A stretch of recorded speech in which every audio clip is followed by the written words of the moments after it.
আসসালামু আলাইকুম প্রিয় ভাই ও বোনেরা, আপনারা সবাই কেমন আছেন? আশা করি আল্লাহর অশেষ রহমতে সবাই ভালোই আছেন। আলহামদুলিল্লাহ, আমিও আল্লাহর অশেষ রহমতে ভালোই আছি। আজকে আমি লাল শাক, চিংড়ি মাছ আর আলু দিয়ে রান্না করব। এজন্য এখানে একটা পাতিল বসিয়ে দিয়েছি। পাতিলে পরিমাণ মতন তেল দিয়ে দিয়েছি। তেলটা গরম হয়ে যাওয়ার পরে এখানে দিয়ে দিব কুচানো পেঁয়াজ।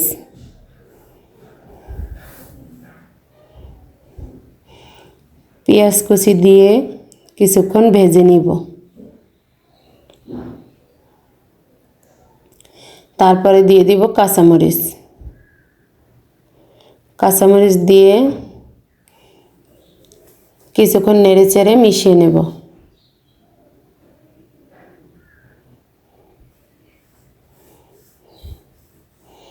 পেঁয়াজ কাঁচামরিচ একটু ভেজে কষিয়ে তরকারি রান্না করলে তরকারিটা খেতে অনেক মজা হয়। আর এখানে আমার পেঁয়াজের ভিতরে একটু হলুদের গুঁড়া পড়ে গিয়েছিল, এই জন্য হলুদ দেখা যাচ্ছে।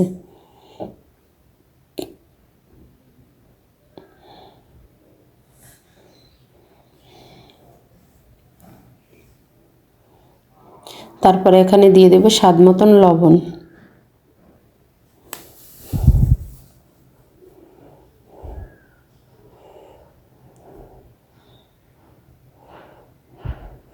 লবণ দিয়ে কিছুক্ষণ নেড়ে চেড়ে মিশিয়ে নেব। আসলে আগে লবণটা দিলে পেঁয়াজটা নরম হয়ে যায়, তার জন্য আগেই লবণটা দিয়ে দিই। তারপরে দিয়ে দিব আদা রসুন বাটা। আদা রসুন বাটা দিয়ে কিছুক্ষণ ভেজে নিব, আদা রসুনের কাঁচা গন্ধ চলে যাওয়া পর্যন্ত। তারপরে দিয়ে দিব চিংড়ি মাছ।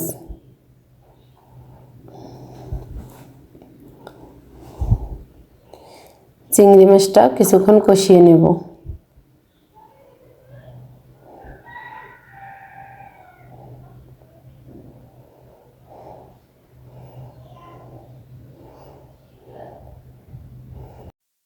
তারপর দিয়ে দিব এখানে একটু পানি। পানি দিয়ে দেব মরিচের গুঁড়া।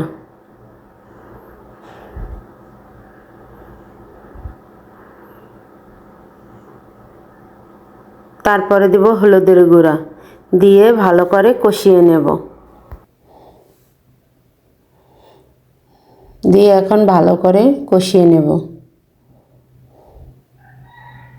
যে সকল ভাই বোনরা আমার ভিডিওটি দেখেন এবং লাইক, সাবস্ক্রাইব, কমেন্ট করেন, তাদেরকে অন্তরের অন্তঃস্থল থেকে অসংখ্য অসংখ্য ধন্যবাদ ও ভালোবাসা।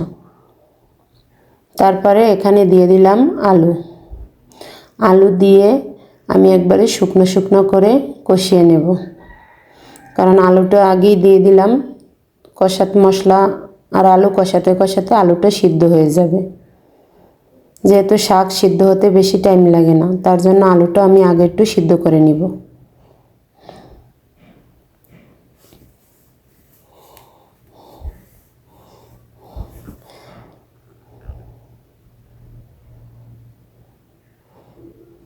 আলুটা ভালো করে কষানো হয়ে গিয়েছে।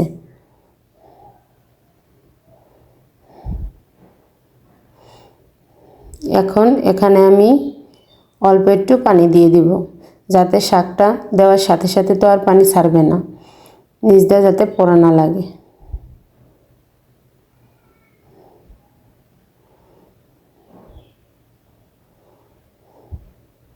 একটু পানি দিয়ে ভালো করে নেড়ে চেড়ে এখন আমি শাকগুলো দিয়ে দিব। আর আমার নতুন পুরাতন সকল বন্ধুদেরকে জানাই অন্তরের অন্তঃস্থল থেকে অসংখ্য অসংখ্য ধন্যবাদ আমার ভিডিওটি দেখার জন্য।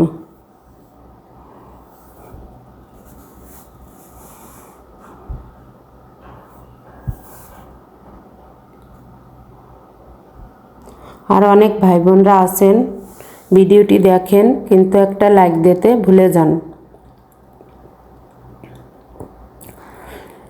তাদেরকে বলছি, আপনাদের একটা লাইক আমার কাছে অনেক মূল্যবান। তাই প্লিজ একটা লাইক দিয়ে ভিডিওটি কন্টিনিউ করবেন আর আপনাদের মূল্যবান মন্তব্য কমেন্টে লিখে যাবেন।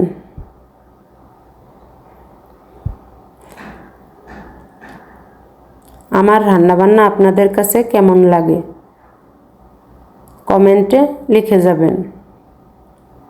আর এভাবে চিংড়ি মাছ দিয়ে আলু দিয়ে লাল শাক কে কে ঝোল রান্না করে খান সেটাও কমেন্টে জানিয়ে যাবেন। এটা খেতে খুবই ভালো লাগে।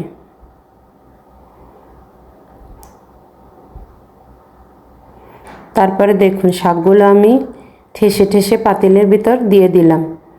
দেখবেন একেবারে অল্প একটু হয়ে যাবে। এই দেখুন কিছুক্ষণ জাল দেওয়ার পরে একবারে শাকগুলো অল্প একটু হয়ে গিয়েছে। এখন আমি শাকটা নেড়ে চেড়ে দিব। শাকটা সিদ্ধ হয়ে গেছে প্রায়।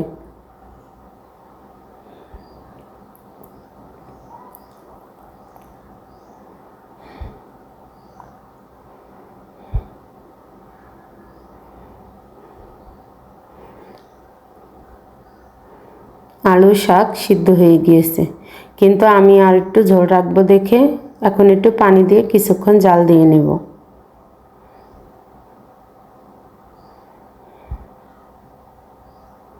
আর আপনারা যদি এরকমের খাইতে চান তাহলে এভাবেই নামানো যাবে। শাক আলু দুইটাই সিদ্ধ হয়ে গিয়েছে।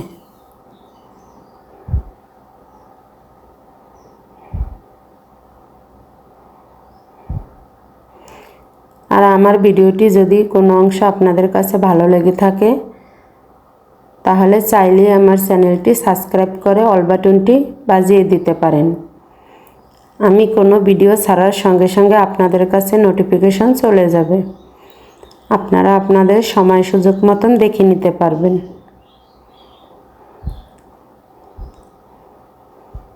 আমি আর একটা কথা বলি যে আমি যতই ব্যস্ত থাকি, যে বন্ধুরা আমার প্রতিদিন ভিডিও দেখে তাদের ভিডিও আমি এক ফাঁকে দেখেই নিই।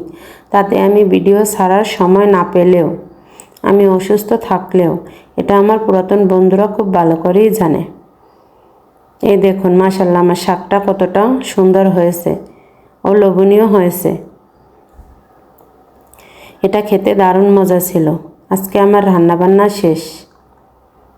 আবার দেখা হবে নতুন আর একটা রান্নার ভিডিও নিয়ে। ততক্ষণ সবাই সুস্থ থাকুন, ভালো থাকুন। সকলের জন্য দোয়া রেখে